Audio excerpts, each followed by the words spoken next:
Haleluya. Imana nihabwe icyubahiro ko iduhaye kano karyo ngo dusangire amajambo y'Imana. Ijambo tujya kuganira uno munsi nk'ikibazo bisigura ngo bigenze neza umuntu yagiye gutahana inyishu y'ikibazo. Ico kibazo kiravuga ngo nirihe tanguriro ryo kubakako. Haleluya. Nirihe tanguriro ryo kubakako. Tujya kwifashisha icete ca kabiri candikiwe Timoteyo. Icete ca kabiri candikiwe Timoteyo, igice caho ca kabiri nyene uhereye ku murongo wa 19 ukamanuka gushika kuri 21. 2 Timoteyo 2 19 à 21. Alléluia. Ikibazo kivuga ngo nirihe tanguriro ryo kubakako. Reka dusome. Haravuga ngo ariko itanguriro ry'Imana ryo kubakako rirakomeye. Ryanditswe ko iki kimenyetso ngo Uhoraho arazi abiwe, kandi ngo umuntu wese avuga izina ry'Uhoraho ave mu kugira nte, mu kugabitanya. 20. Mu nzu nini y'umutunzi ntihabamwo imbombovu z'ivyacuzwe mu izahabu no mu ifeza gusa, ariko habamwo n'iz'ivy'ibiti n'iz'ivy'ibumba, kandi bimwe babikoresha ivy'icubahiro, ibindi babikoresha ibiteye isoni. 21 hatatubwira ngo umuntu niyiyeza akitandukanya n'ivyo azoba igikoresho gikoreshwa c'icubahiro cejejwe kigiriranye neco ikimazi cyatunganirijwe igikorwa ciza cyose. Imana ihabwa icyubahiro. Iyo tuvuga itanguriro mu ifasa ni fondation cyangwa fondement, ni itanguriro muri make, ni nk'umushinge. Turamenyeye ivyekeye umushinge, ivyekeye kubaka amazu. Turazi ko igihe cyose abantu bagomba kubaka inzu bayitanguriza ku mushinge bakadoshirako impome maze inzu igahagarara ikazoramba. Mu vyekeye inzu ndazi ko mu bitabura cyane. Mugabo kandi murabona n'ivyuma, vyaba ivyuma bigendera hejuru, indege canke ivyuma bigendera hasi, imiduga itandukanye, usanga nanegira ikintu ihagazeko. Kandi kenshi uburemere bw'ikintu nibwo buja gutanga ico gihagararako. Bica bitangaza rero ingene bashobora no kubizana mu vy'imwema, ati mbega umuntu arashobora gushirwaho itanguriro? Ego. Yoba ashobora kubihitamwo? Ego. Nico gituma hano dusomye batubwiye ngo itanguriro ry'Imana rigizene ngo rirakomeye, kandi ngo rifise ibintu vyanditswe kuri ryo. Haleluya. Igihe kimwe Yesu aravuga ati umuntu yumva ijambo ryanje akaca narikora ngo asa n'umuntu w'umunyabwenge yubatse inzu yiwe ku rutare. Ati maze hamaze kuza inkukura canke isuri, amazi menshi yaraje ngo akubita kuri ya nzu, maze kubera ya nzu isanzwe ifise umushinge ukomeye ngo ntacyo yigeze iba. Ati mugabo ngo hari undi we afata nk'ikigugu, ngo we yafashe inzu ayubaka ku musenyi, amazi amaze kuza ari menshi ya nzu yacigwa hasi, ngo ahubwo uguhona kwayo kwabaye kubi cyane. Yari imvungereranyo yerekana ubuzima bw'impwemu ko tukwiye kubwiyumvirako cyane. Haleluya. Igihe k'imikorino haterwa n'ikibazo c'amacakubiri.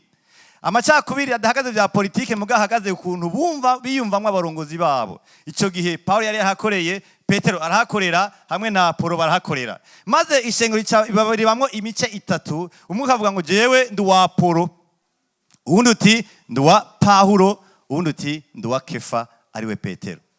Paulo ajya kubashikira afise umubabaro mwinshi, arabwira ati mumenye yuko itanguriro ryamaze gushigwaho, ahubwo umuntu wese akwiye kubaho yiyubara ingene aryubakako. Imana ihabwe icyubahiro. Nukuvuga ngo bari abantu bari mw'ishengero, mugabo ngene bariko barigenza mu buryo bw'impwemu bari batandukanye. Ku gihe cyose umuntu ari mw'ishengero yabona uwashaka, ati je nishakira yuko ari Apolo twobonana. Undi ati numumenga nobonana na Kefa. Undi ati numumenga nobonana nande na Paulo. Ivyo bintu vyari bishakashaka. Kwari gufata ubuzima bwacu bw'impwemu tukafata nk'umuguruka, kuko bwari ubwana mu buryo bw'impwemu.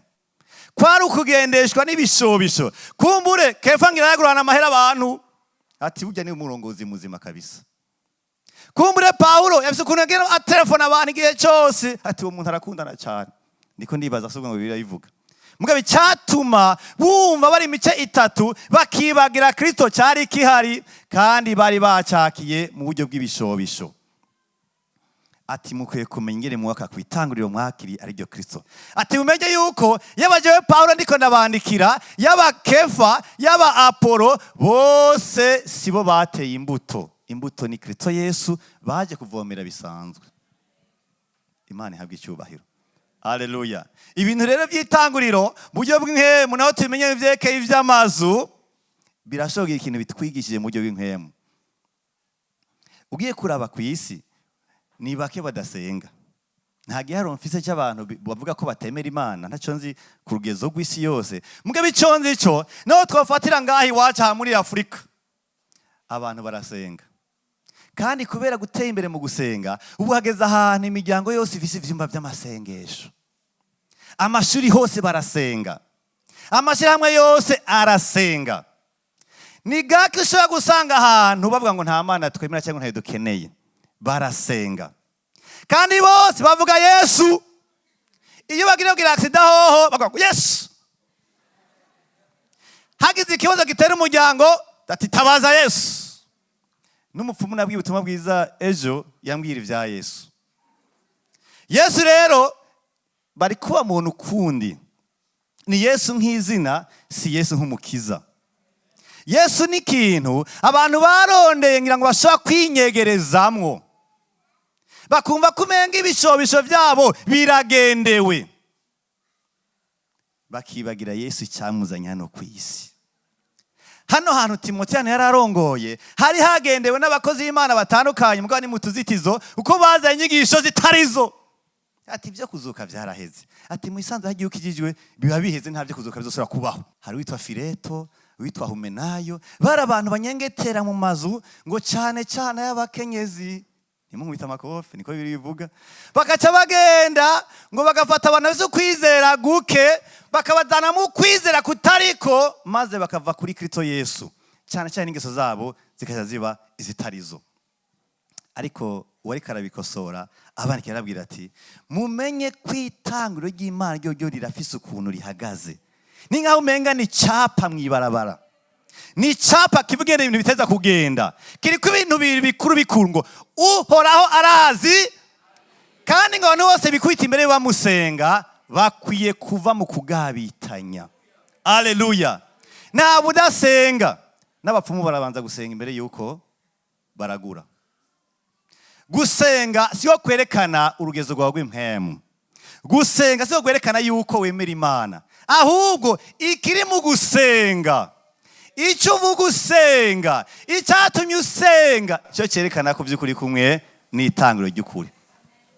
Haleluya. Imana ihabwe icyubahiro.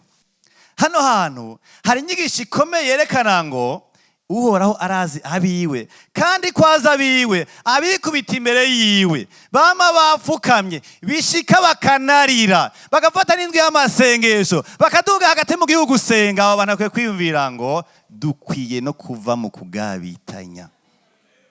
Haleluya. Bamwe Imana twayifashe ko ari Imana yishura imitwaro kandi si bibi.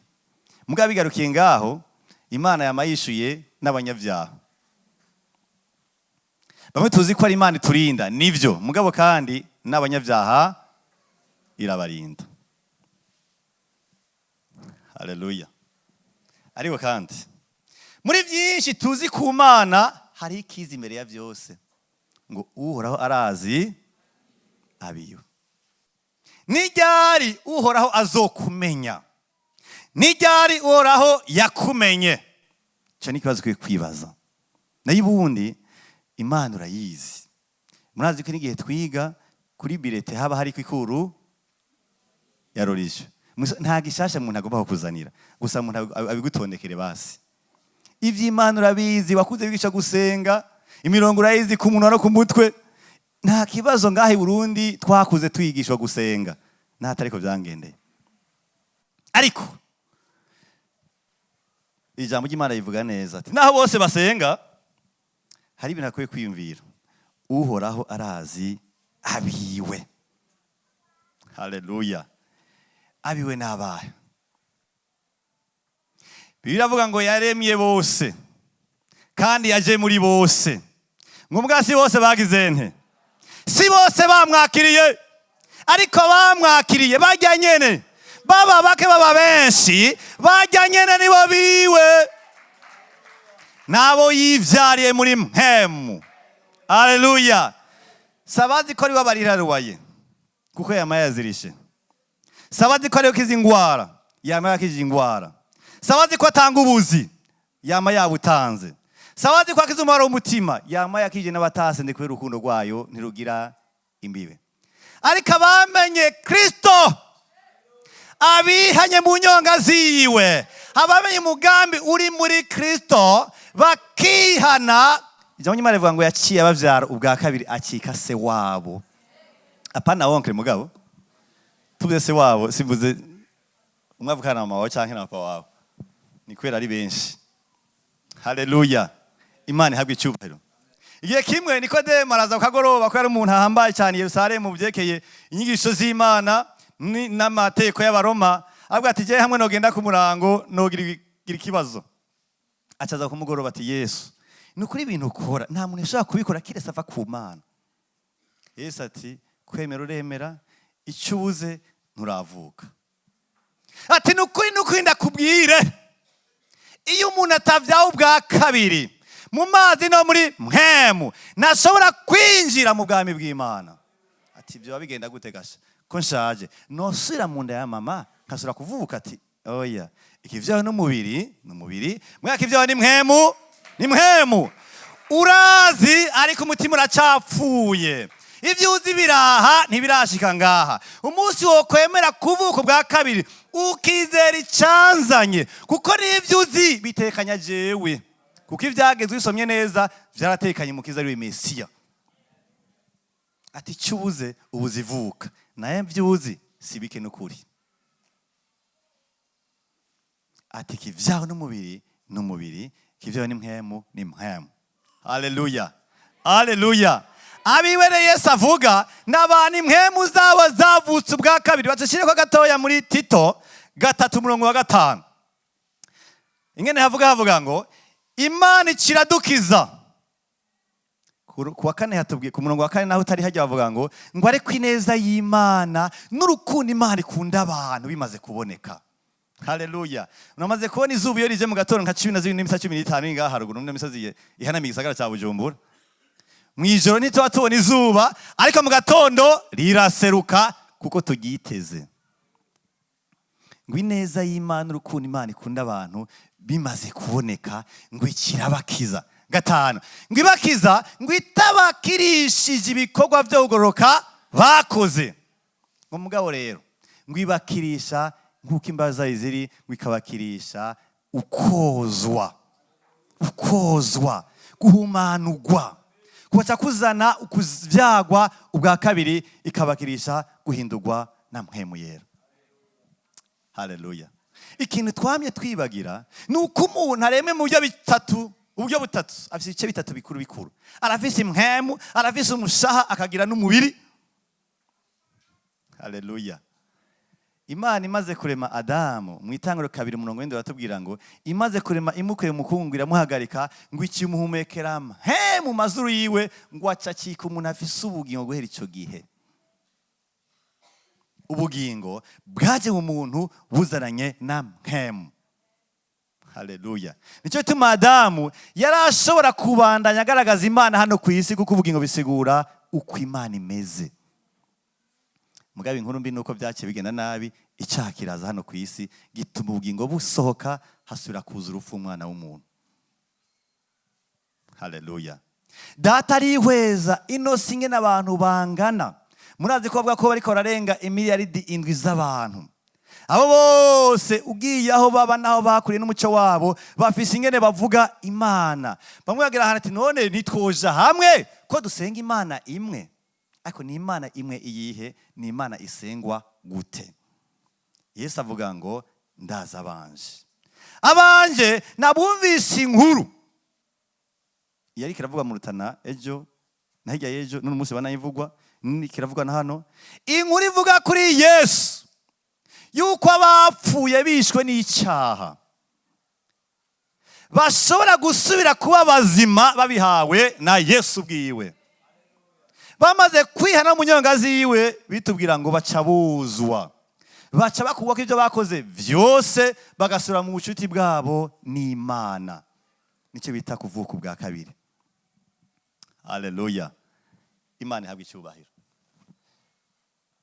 Nicyo gituma Yesu avuga ngo umunsi yaje ngo azoza araba amazina yanditse mu gitabo. Ntazo araba abatijwe mu ishengero kanaka, azo araba ari muri cya gitabo abavutse ubwa kabiri. Itanguriro ry'Imana ryo kubakako nirihagaze ngo nduwa Kristo, nuwanje nanje nduwiwe, kuko twahuriye mu bikorwa yakoze ku musaraba. Haleluya. Ibi rero hari igihe umuntu usanga amaze imyaka myinshi yarakijijwe ukamenga byararengaye. Nagenda abwire yuko nimba ari inkuru itashobora gusaza mu buzima rukristo ni inkuru y'ivuko bwa kabiri. Ni nayo n'ubwami bw'Imana bwubakiyeko. Ntubimenyere ngo nuko wakijwe 86. Hajya niho vyubakiye ahubwo. Ntubimenyere ngo nuko wakijwe mu gihe byari bigoye. Mugume wiyumvira cyane cyane ingene Imana cikwishira imitwaro kanaka. Bijya Imana yagukoreye isanzwe ibikorera n'abandi. Igikomeye ukwiye kubakira ko ni naravutse canke sinavutse. Haleluya. Ngo Uhoraho arazi abiwe. Hamwe namwe iryo jambo ryumvise ukaryakira mu buryo bw'umushaha w'umuntu wa hano ku isi, umenga Imana iciye abantu mu mice ibiri, umenga irarenganya, umenga ifise nkunzi. Oyaye, igomba ngo umuntu atahura icari n'icabuze. Abatahura ico babuze bamenya ngo ndakeneye Kristo adasubira ngire muzima, baca bihana. Abamaze kumwakira nabo bahabwa gushigikirwa n'ijambo ngo ko namumenye, cansabwa kimwe cya kabiri ngo mbanda yemva mu kugabitanya. Imana ihabwa icyubahiro. Haleluya. Igihe kimwe Yesu amaze ati nukuri nutwishe gusenga, intumwa zimubaza bazumva avuze ibintu ngira batari batahura kuko ntibyari bimenyeye mu isezerano rya kera. Ati niyo mwasenga muragira mucya uturungu tubiri, nduguriye twamugira mbaye abanyamakuru.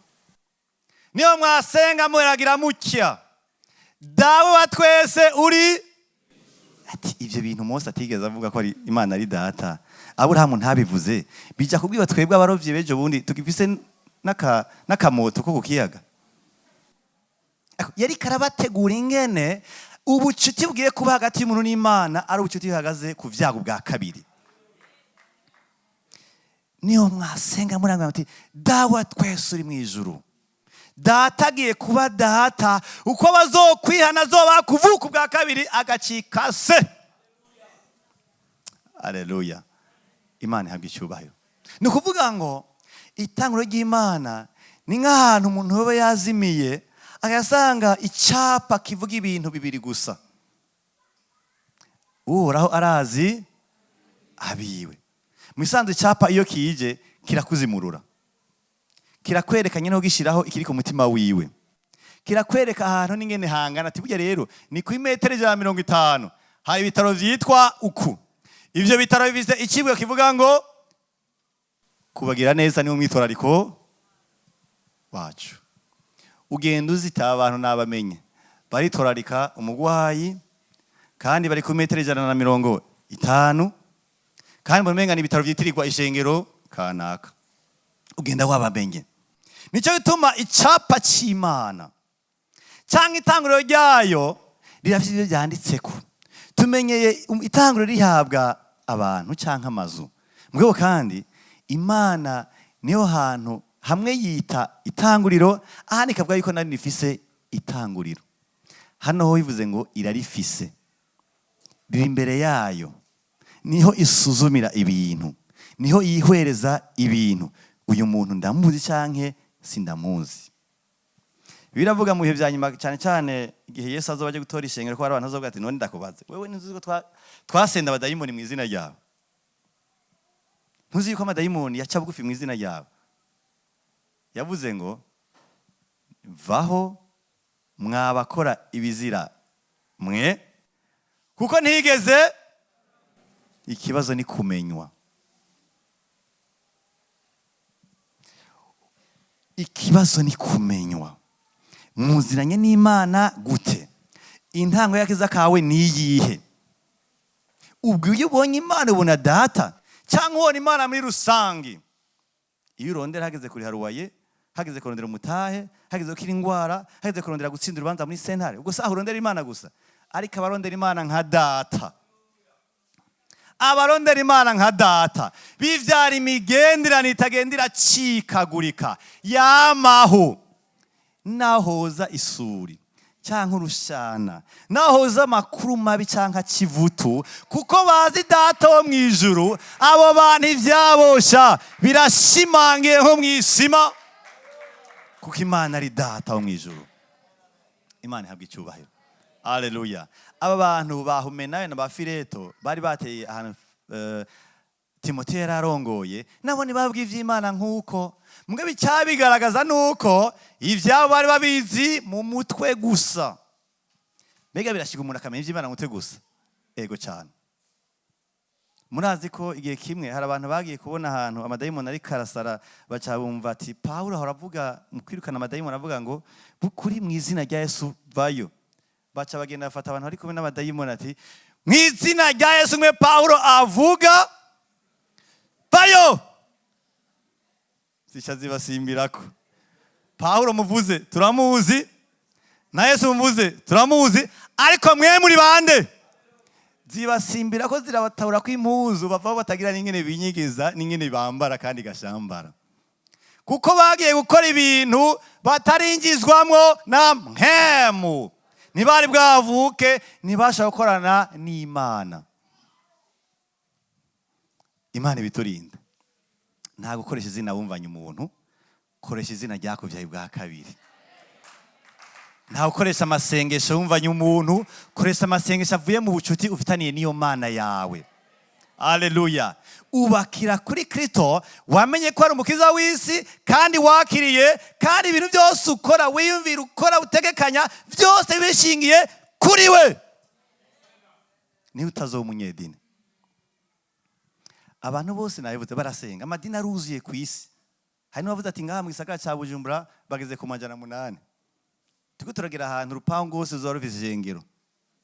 Mbwa ikibazo, bose bavuga Yesu yabahambwe ari we tanguriro ry'ubuzima bw'impwemu, canke ni Yesu nk'Imana birondera kugira ngo bitwe kumenga ibishosho byabo bigenda bigenderwa ku munsi ku munsi.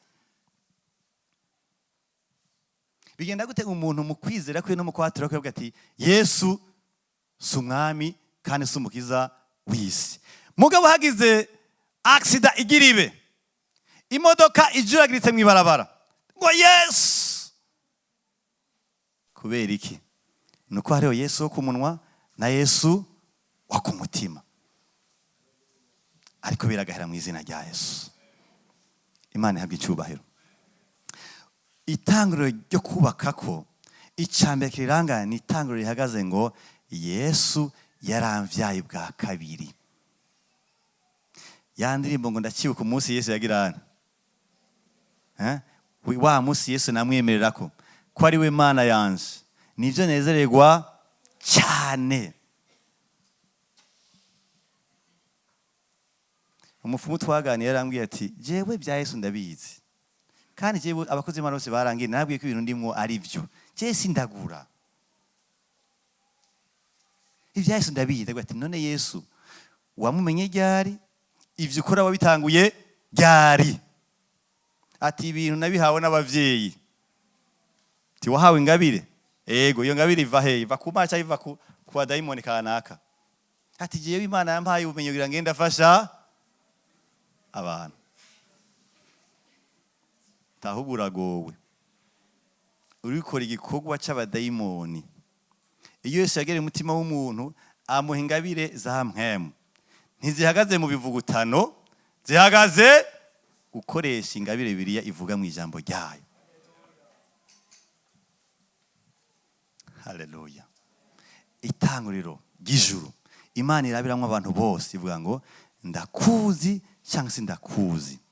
ibyo ukora byose uri kurubaka ubuzima bwawe bw'impwemu, icyo utekanya gukora hano ku isi, n'icyo wiyumvira, n'icyo utahura, suzumira muri narakijijwe canke sinakijijwe. Iki ngire nkore ni ikintu kijanye nuko ndi umwana w'Imana canke ni ikintu gikomeye cyane.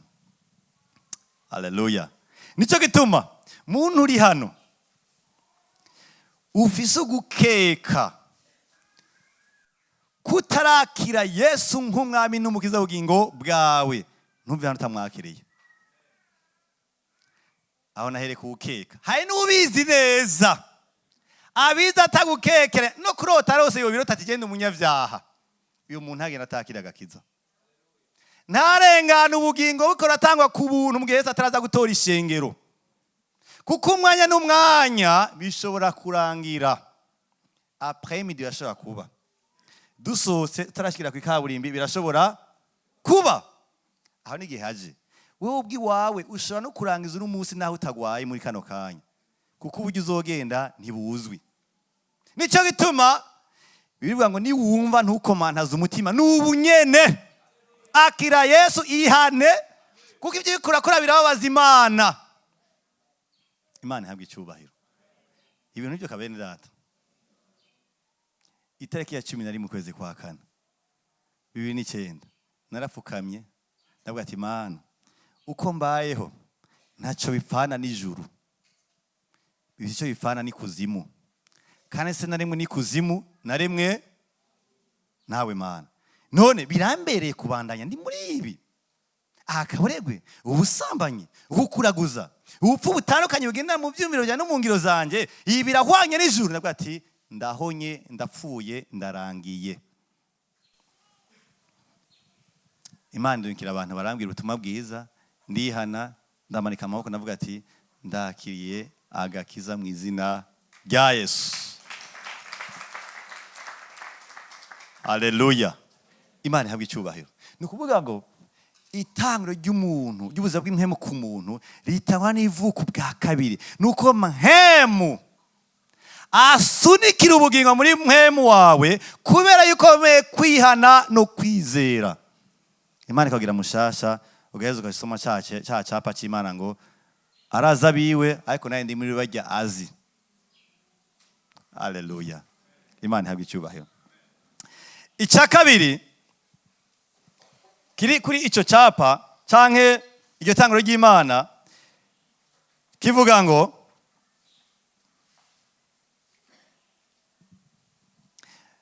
abikubita imbere y'iyo Mana, abasenga iyo Mana bakwiye kuva mu kugabitanya.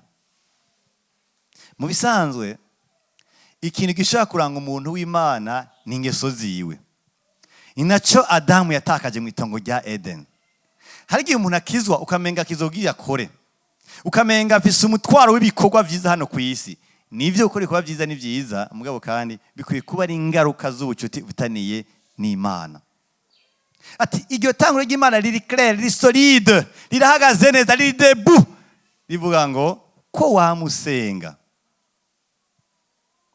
va mu kugabitanya. Nico gituma itanguriro ry'Imana ryanditse ngo gendera mu kwezwa.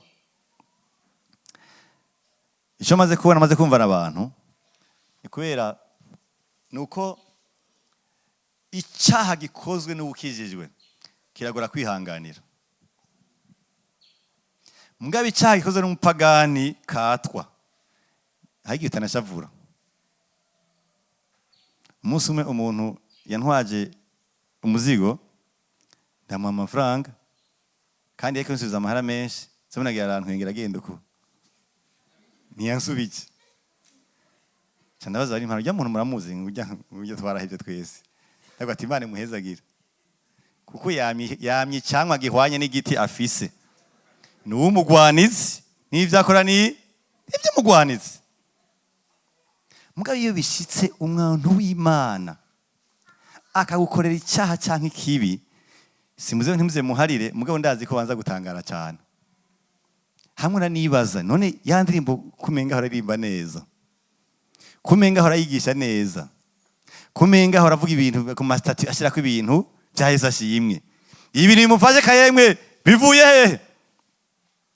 Nico gituma ikibazo cyama kihari ariko abaho ubuzima ubuhe, kuko itanguriro ry'Imana rirabivuga neza ko asenga akwiye kucagaragaza ingezo z'uwo asenga.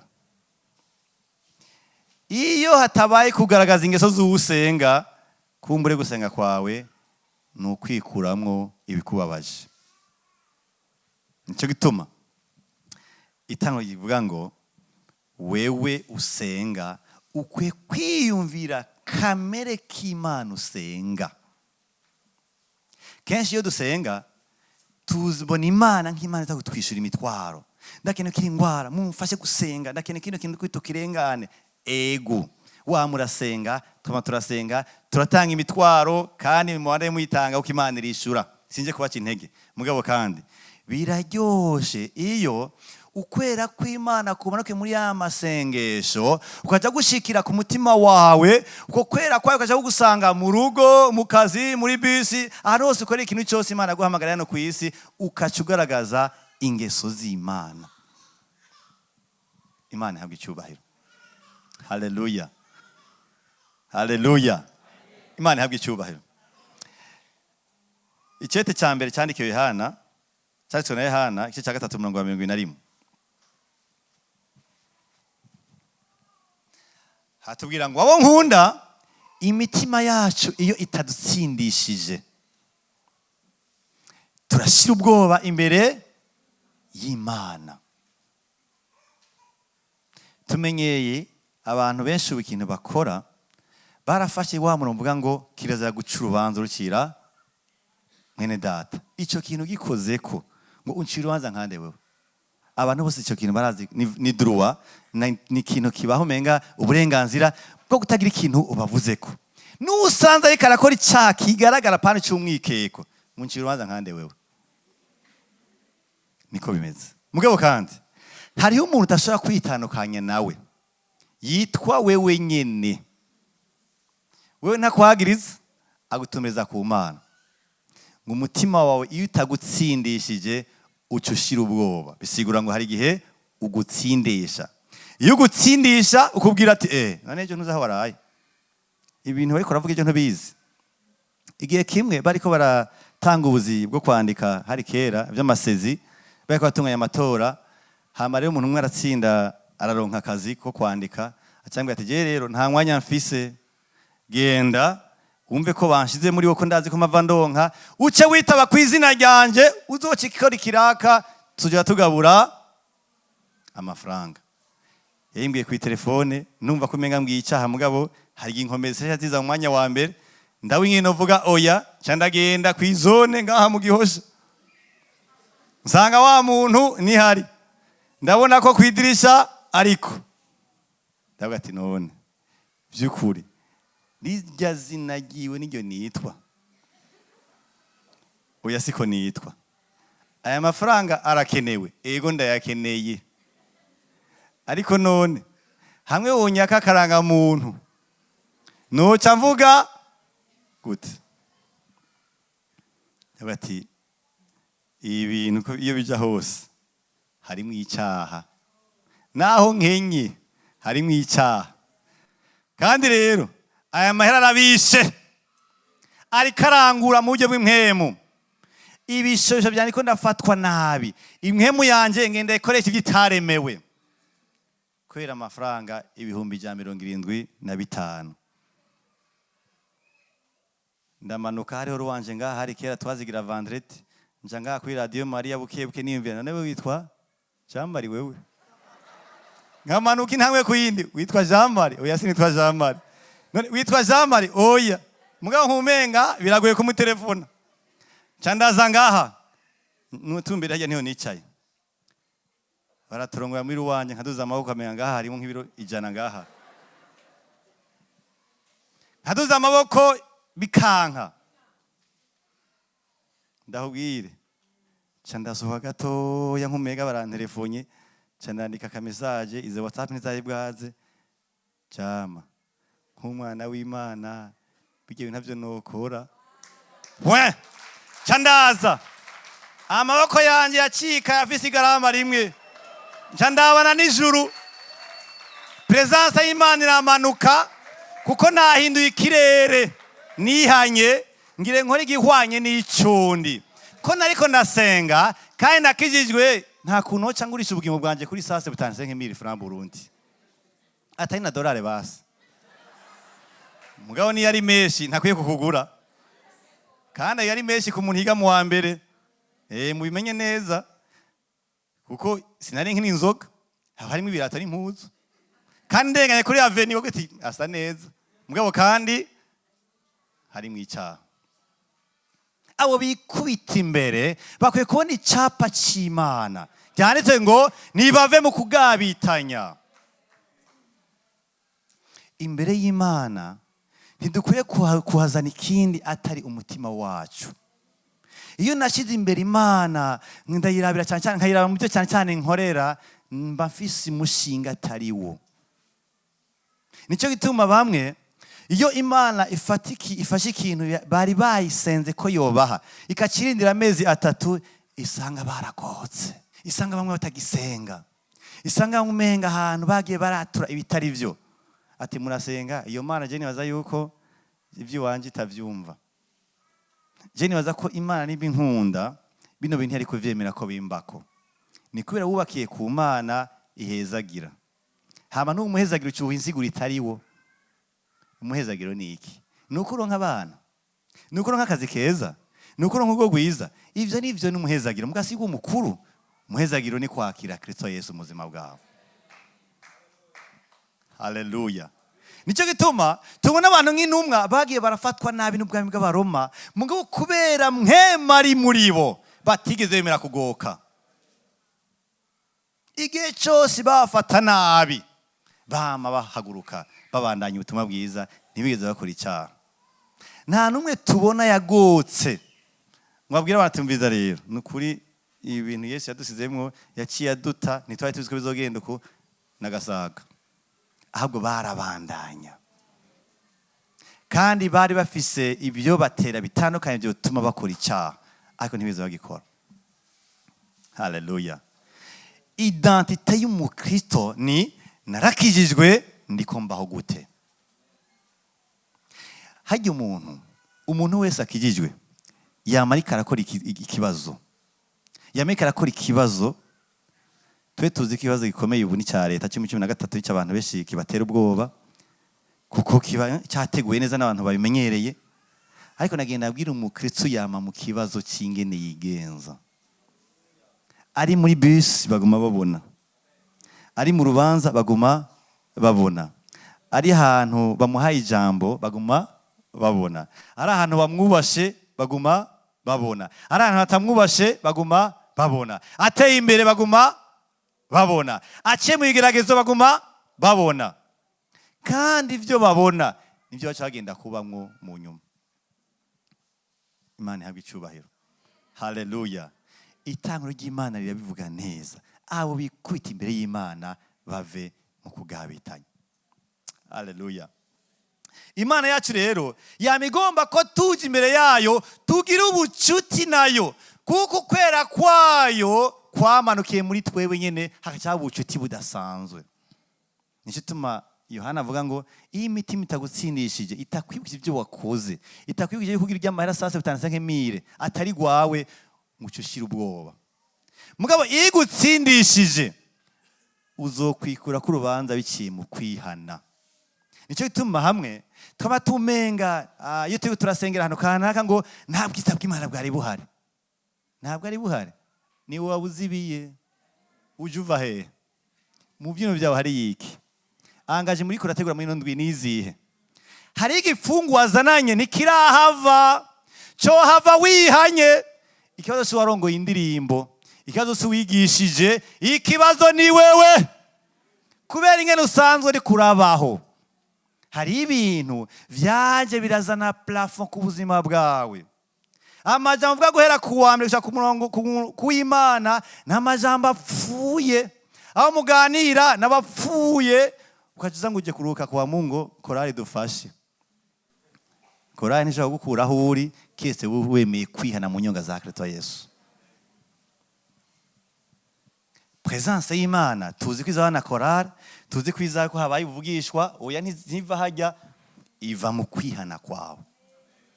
Petero yavuze neza ngo nimwihane muhindukire ibyaha byanyu bihanagurwe, ibihe by'impemuro bibona ingene biza biva mu nyonga za Kristo.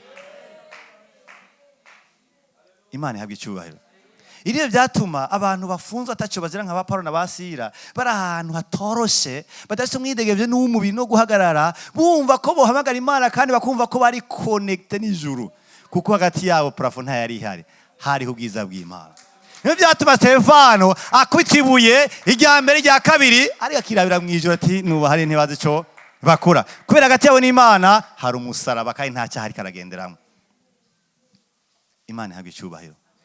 Imitima yacu Imana yifuza kuyiganza, igandishije ukwera kwayo. Mugabo gira ukwera kwayo kutuganze nuko tuva mu cyaha icyo ari cyo cyose. Nta cyaha na kimwe nama navide no kwimyoza ni icyaha. Uwimyojeje n'uwivye bose bakoze icyaha, bose Imana ikiravuga ati ihane. N'ububeshe ngo ngeze kuri pont kandi akiri muri salo iwabo, uyo yakoze icyaha. Nta bwenge burimo ngaho, ayo si ubwenge.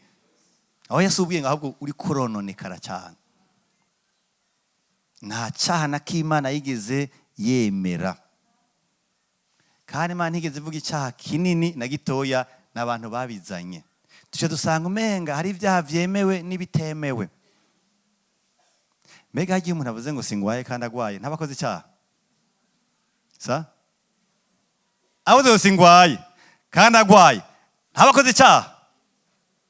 Abakoze icyaha. Abagikoze bene data. Abagikoze ubusimbaje ndavyemeje. Abagikoze uko aragwaye. Kandi icyo cyaha ejo kizumviramwo yuko ashobora kuvuga yamahera yiwe ko atarayaronka kandi yarayaronse. Ejo bizumviramwo yuko akubwira yuko agukunda kandi atagukunda.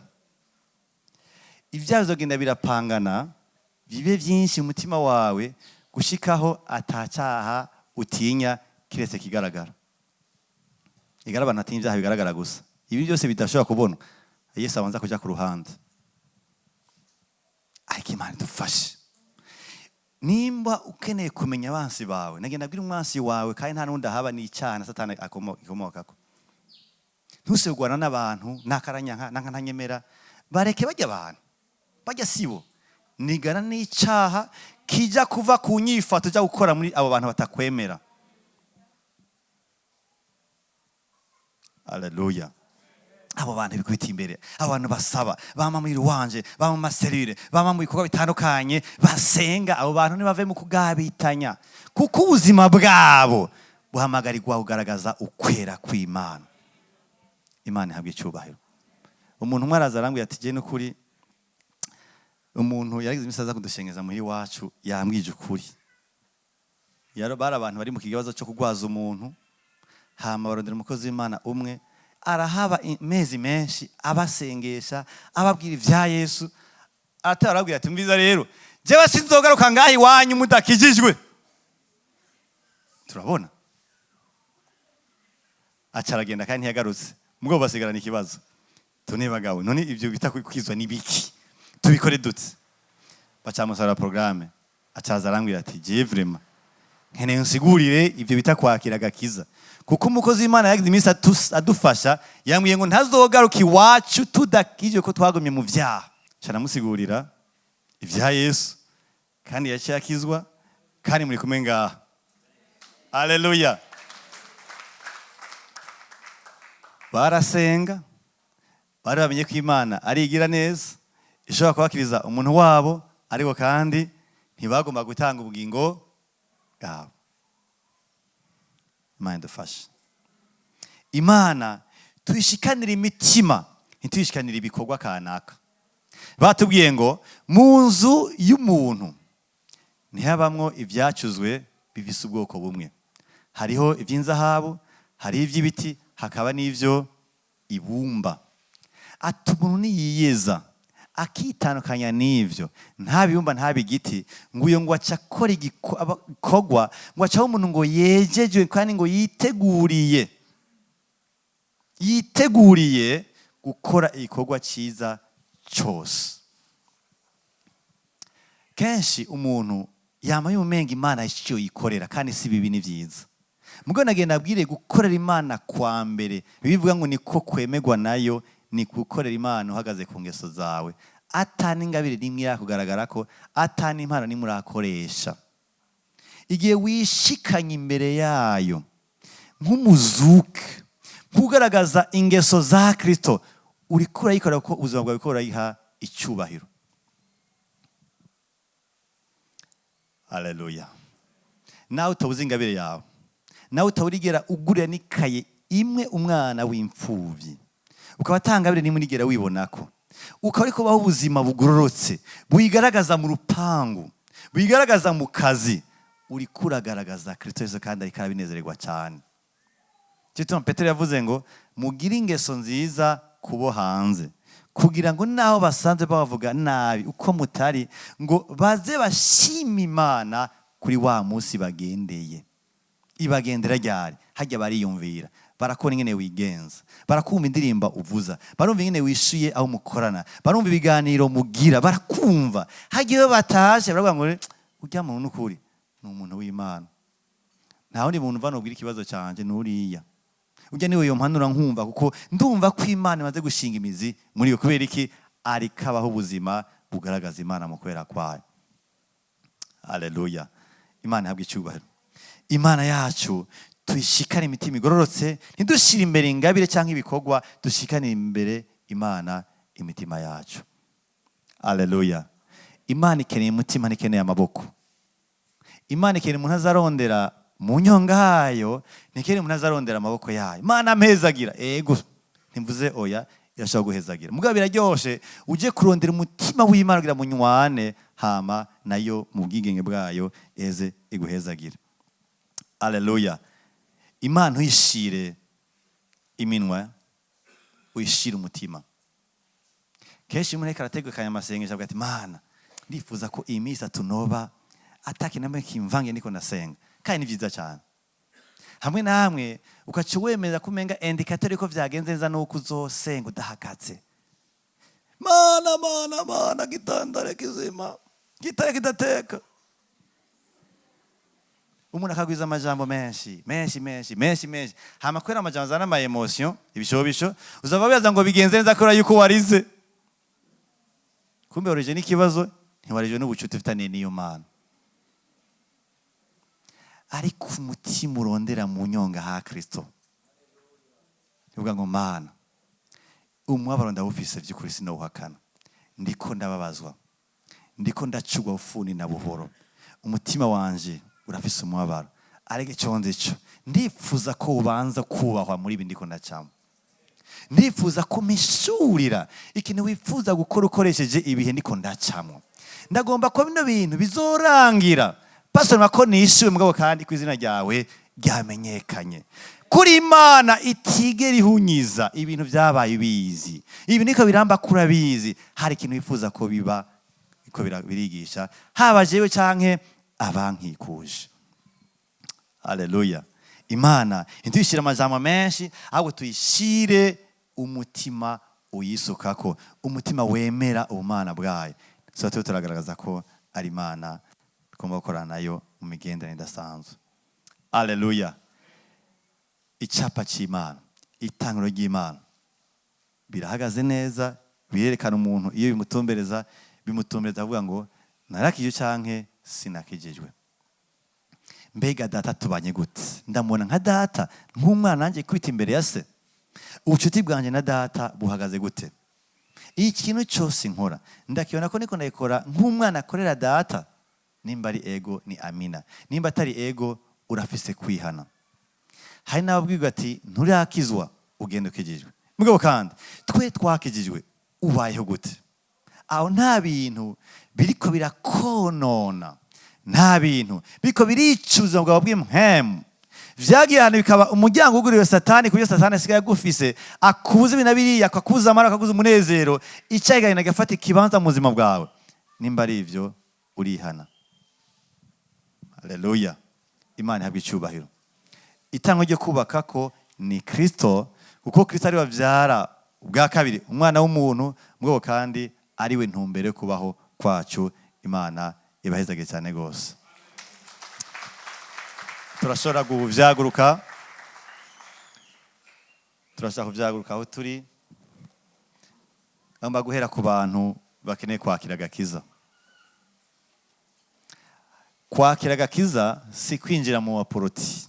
Kwakira agakiza ni kwihana, kwemera ngo icyaha cyaraje, cyaje konona umwana w'umuntu. Icyaha cyaje gutuma umwana w'umuntu atandukana n'Imana, afise urubanza rw'ibihe bidashira mu nyonga z'Imana, ararushe, ivyaha afise nta n'ivyo ashobora kumenya ingene bingana, kandi afise ubwoba bw'ugaruka kwa Kristo Yesu, kandi aje atarihana azoshaja mu rudahera. Mugabo kwakira agakiza bisigura ngo ndagomba guhagarika ubuzima ndiko ndabamwo, nihane, nizere Yesu nk'Umwami n'umukiza w'ubugingo bwanje, angire mushasha. Ico gituma abo bantu tubaha akaryo k'umwihariko.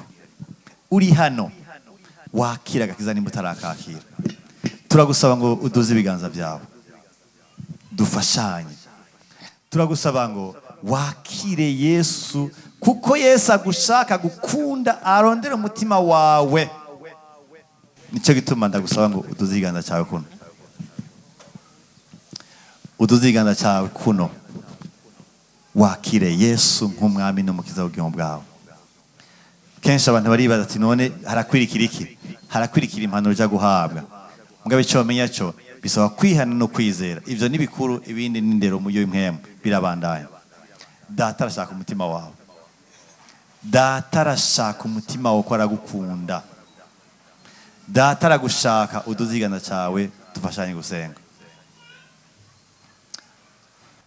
Nihuri ntura amaso y'abantu ngena ngana, ntiwiyumvire ngo mbega ujya twazaranye ajya kubivuga ko iki, ntujye kwiyumvira ngo mbega amakomantere azokogwa nayahe, azogwa sinokuhisha, mugabo kandi ntazokogwa, ntazohindura icyo Imana yakoze. Kandi umenye ngo umunsi Yesu yaje gutora ishengero, uzojamwo babikoze bo bazosigara. Ikiganza cyawe hejuru. Haleluya. Imana ihabwe icyubahiro. Hari uwundi mukomene, haleluya, babiri. N'abandi turabarindiriye, n'abandi turabarindiriye, kubera ibinyene birakogwa, twarabikoze. Hari ababikoze bashaje, n'ubu ntibarigera bicuza, baranezerewe cyane. Urengere bwoba, kuko na Yesu yarambitswe ubusa, aracubitwa, arabambwa igorogota azira wewe nyene twese. Hari undi kayemu?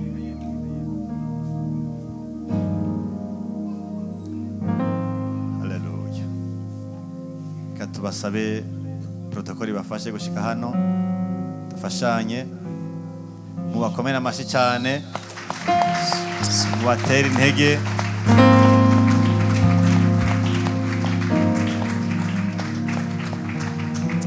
Haleluya. Haleluya. Haleluya.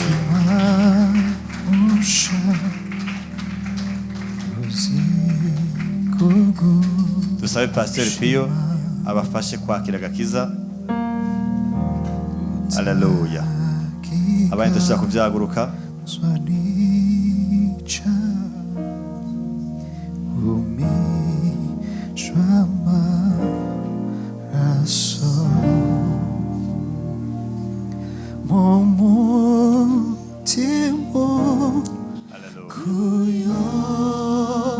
Mbega wisuzumye usanga wubakiye ubucuti butaniye n'Imana. Wisuzumye umva wubakiye ko Imana ari Data wo mu ijuru. Mbega usuzumye kuri kurabaho, nihe wokosora, nike cyaha wokwihana.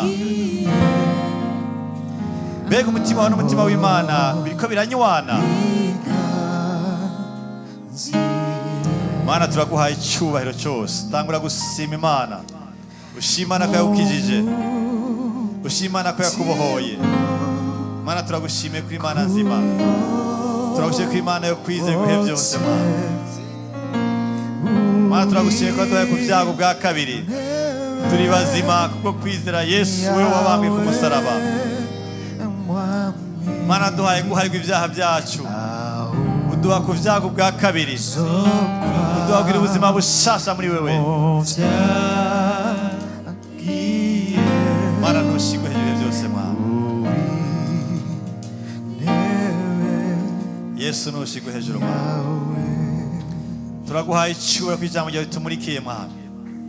Turifuza ngo Mana tugendere mu kwera, turifuza ngo imitima yacu ive aho yagiye, turifuza ngo imitima yacu ive mu cyaha. Hari ababoshwe n'ibyaha bitandukanye, hari ababoshwe n'imigozi itandukanye, hari abafite amasezerano barimo atariyo. Mana ubohora abera bawe Mana, Mana ubohora abera bawe, Mana ubohora abera bawe Mwami. Aturi cyaha imbere y'Imana, sezera icyo cyaha ukibwira Imana uti ndahagaritse. Ndumva hari abantu bakoranigana ariko ntusamare. Aturi cyaha imbere y'Imana, ufata ingingo data araguherekeza. Si data azoza kwihana muri wewe, ni wowe wihana muri we. Rekura, rekura niho hari ubugingo budashira. Rekura niho hari koroherwa muri mpemu. Rekura niho uri kuragaragaza icyubahiro cy'Imana. Imana ikeneye ibikorwa byawe, ikeneye umutima wawe.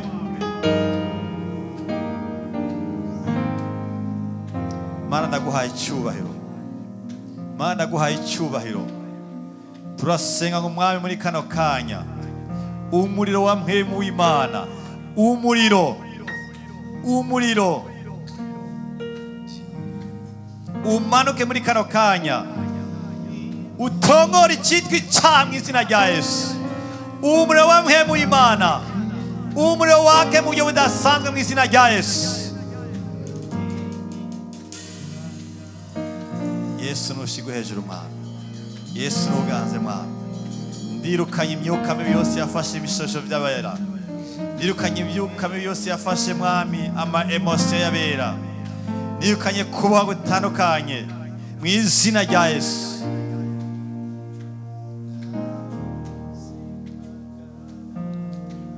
Umuntu yumva akeneye amasengesho y'umwihariko aze hano imbere.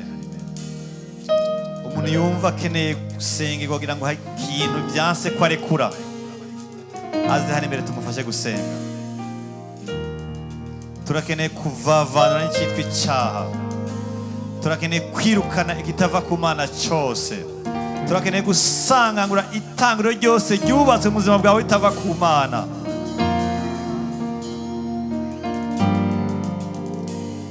Ndagusabe utari intambwe hano imbere. Birakorwa mu ibanga, ntacyo tukubaza, ntacyo tuvuga, oya, ariko turakeneye gutsinda mu izina rya Yesu. Haleluya, haleluya. Reka dufatane amaboko twese, abantu ko begeranye bafatane amaboko, turama gusengeranirana. Haleluya.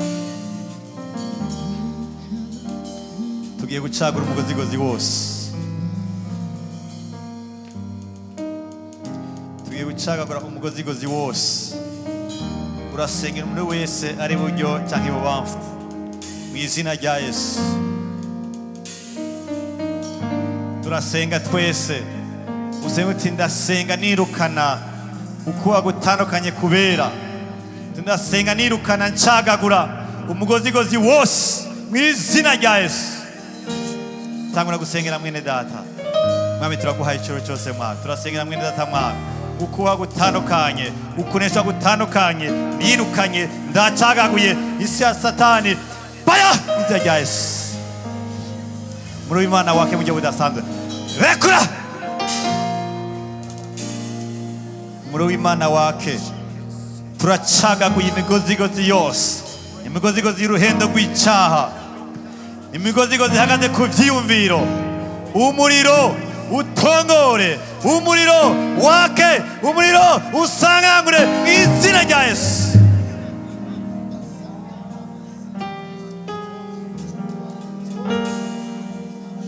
Mwemwe rugendera abera wawe Mana, mwemwe rugendera abera bawe Mana, mwemwe rugendera abera bawe Mana, mwemwe rubohore, bohora ama emotion y'abantu, bohora imitima y'abantu, bohora ivyumviro by'abantu mu izina rya Yesu Kristo.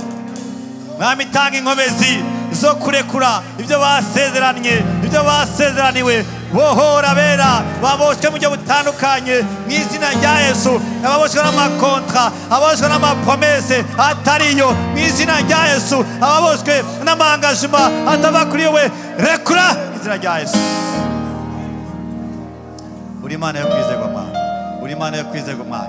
Mwami ndasengera mwene data Mana kugira ngo umugirire neza muri kano kanya, inkomezi za mpemu, inkomezi za mpemu, inkomezi umune wa mpemu ube kuri we. Nirukanye ukuneshwa, nirukanye ugufatwa mpiri, nirukanye imyuka mibi, nirukanye umugozi wose wose, imigozi yose imuboshwe, ndavuga ngo rekura, ndavuga ngo rekura mu izina rya Yesu.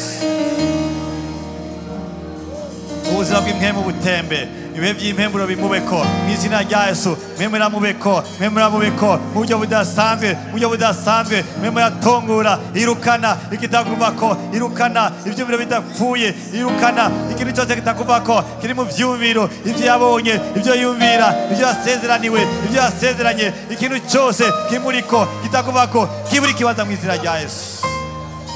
Urakoze Mana, urakoze kuri Imana yo kwizerwa ibihe byose Mana. Haleluya, haleluya. Mana turagushimiye kubohora, turagushimiye kubohora, turagushimiye kukijije abera bawe Mwami. Izina ryawe ryubahe mu byose Mwami, mu izina rya Yesu dusenze, amen.